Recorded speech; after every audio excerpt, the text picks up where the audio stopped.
Hey peeps, this is your boy Tana for another video in the beautiful city of San Diego. Today we're going to talk about the lesson I learned from traveling throughout hostels across the United States and volunteering. Mainly, this had to start from the beginning. How did I discover the hostels, the hostel lifestyle, like people say? Well, that's a good question. It all started with Jeremy Bacco, a model, an acquaintance of mine in UNC Charlotte. He's from Congo, speak a little bit of French, and really passionate about reggaeton. One time when he came back from Miami, Florida, he told me that, hey dude, you should go to Miami, it's so beautiful. The beach, the food, I was sold out on the food. And also the war atmosphere. So, well, after a couple of weeks of deliberating about my next travels, I decided, why not go to Miami? I don't have anything to do right now. And I know a friend of mine whose name is David in Orlando. So why not take my car, drive through Orlando, say hi to him, and then go to Miami and see what happened there.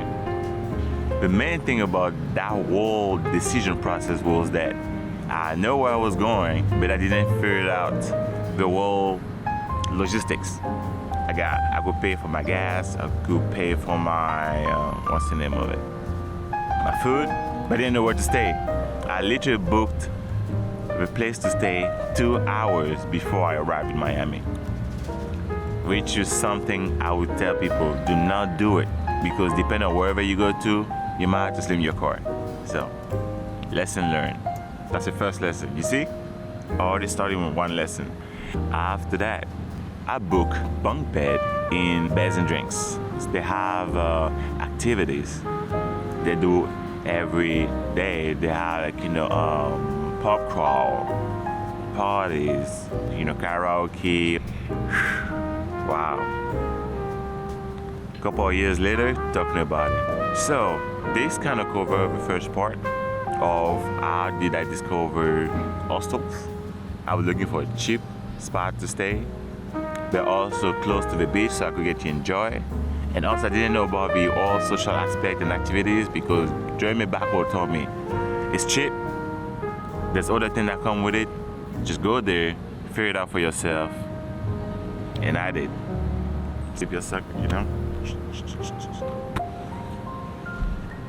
The main part about my first experience in the hostel was that I met my first adventure buddy and my first wingman, a true wingman. A wingman is one who's gonna take one for the team, but make sure that he let you know when you misses something. He was a regular dude from India, love to go around, check things up.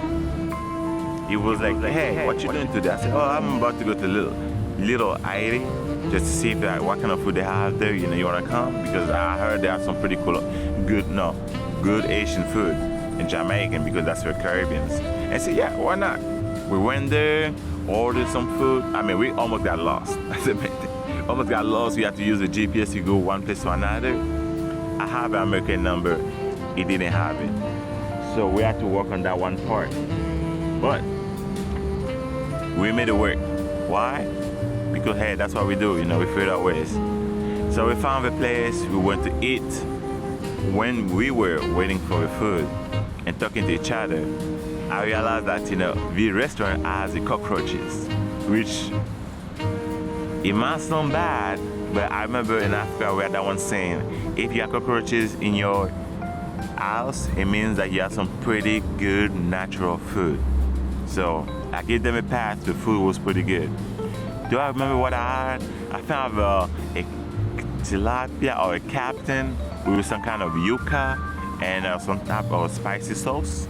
And I got some Coke from the Caribbean, which was great because it is sugarcane, not that corn syrup thing they put in America here. And also, this is really the really embarrassing part because also One of the greatest moments I ever had in Beds and Drinks was when I met my first Australian girl crush. I say her name. Okay, I would not give. Okay, I still follow her on Instagram. I would not give her name, but I know I would just only give you the first letter. It starts with a T, like mine. Yeah, Mr. T. Madam T. No, she's not Madam T. But what happened was that for the first time I really had a crush on a girl. She was really something. Until now I still think about it because she made me realize, why do people travel?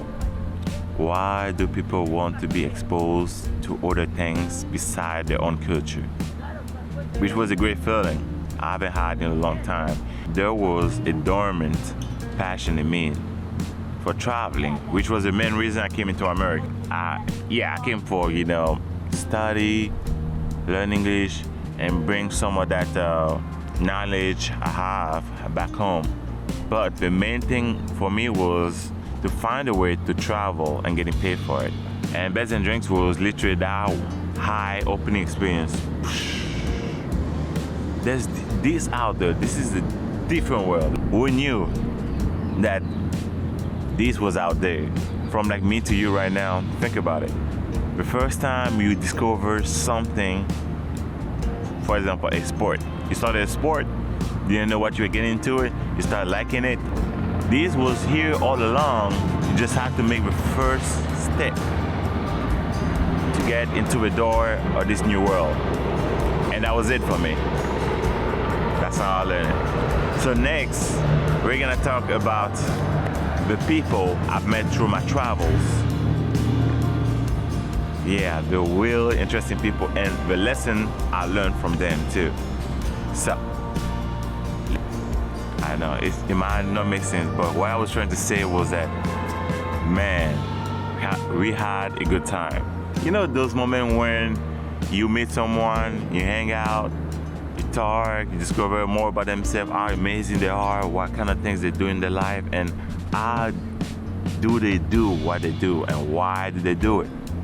And also you get to be goofy around, talk about things, crack jokes, and you get to laugh for a couple of minutes at a time, maybe hours, about something that afterward, when someone asks you a question like, hey, what were you laughing for? You think about it and say, I don't know.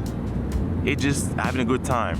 Life is about people.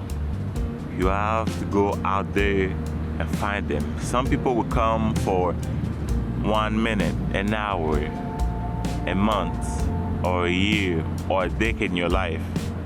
But what you're gonna learn from that time you spend with them is invaluable, priceless. Let's start with Johan. Johan is a retired hockey coach from Sweden. And also, we met in Miami. Johan came to Miami because he wanted to discover something new and wanted to know what was going on with Miami. And that's where we met. We just literally hang out around the happy hour, talk to each other, discover about each other's culture. He told me stories about his travels. I told him stories about my travel. We related on a couple of common things. It was a good time. It was good company, good conversation, good food, good drinks. Yeah, I miss those days. But now he's doing okay. He's married now in Colombia with his wife. He have a kid recently, and I got to talk with him like nothing last week.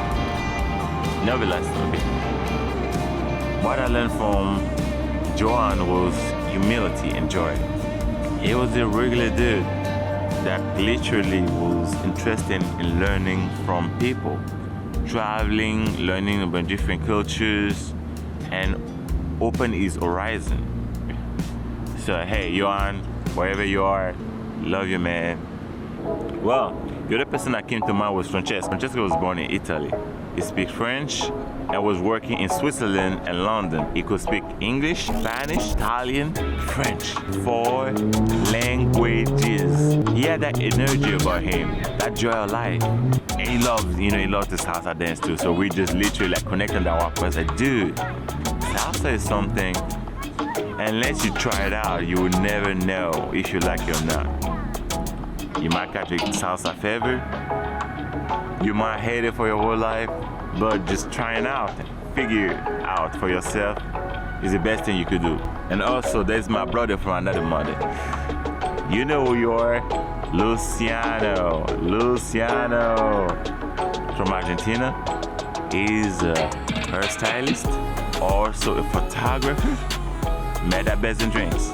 But it was just such a vibe. Really super chill person, down to earth, humble, and the great company. They might not remember your name, but might remember how you make them feel.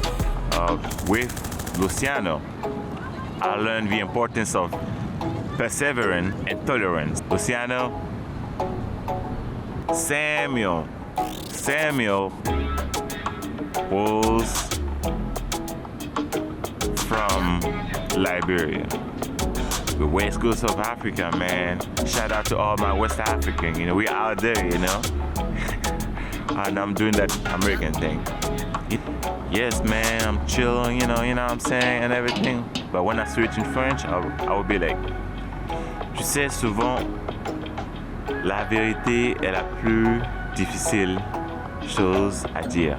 Vive le chocolat. He has traveled, partied in many places in the world, super jacked up. And although I knew about him, Johan told me about Samuel because I went to New Orleans. He has that go-getter mindset, that unshakable confidence. But what I learned from him was priceless. He has the wildest stories of the parties, from being offered many other things by many other people. I would not mention it. But what I learned from him was that, dude, just do it. Just do it. Doesn't work out, there you go. Just flick it and just go next. Because there will always be a next. And now we're gonna talk about Lane. Lane, I call Lane the king of the dad jokes. He is from Iowa. Just living his life to his best. He loves dad jokes. Literally. If he can do it, slide the dad jokes, he will do it. When we were in New Orleans, we always working, and out of nowhere, he stopped, look at me, and just can start with something like that. Hey, you know what they call a fake noodle? I don't know. Fake noodle? He said, no. Impasta. And I was like, don't get it. And he's like, slap his hands like, haha, dad jokes. I was like, what? He volunteered in the HosTel in Hawaii. I learned so much from him sexually about like the comedy style. If I know someone has done something I've ever done before, I always tell them, dude, you gotta tell me your stories. I wanna hear it. Whatever you have to share, I will hear it. I don't care if it's boring. For me, it might sound boring for you. For me, it means the world because you give me a little insight into a life I never got a chance to be in. So, always share your stories. Share your story in a way that is simple for people to understand and can be relatable. You have to be able to connect with them on that one level. Hey, we all are people trying to understand things, living life. We all are normal people, We learn, we eat, we cry, we laugh, and we love people that can make us just go through those variety or range of emotion. But also, have a good time too, because I think that's what has been missing for so many people and me in general when I was going through college in UNC Charlotte.